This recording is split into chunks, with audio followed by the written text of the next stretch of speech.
podemos ver, estamos implementando lo que es un módulo Bluetooth a la interfaz que ya hemos hecho.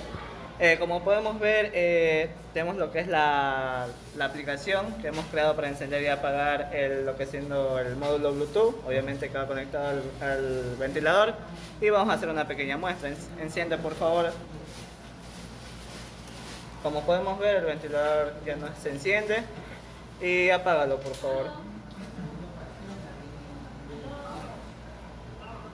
Y se apaga. Muchas gracias.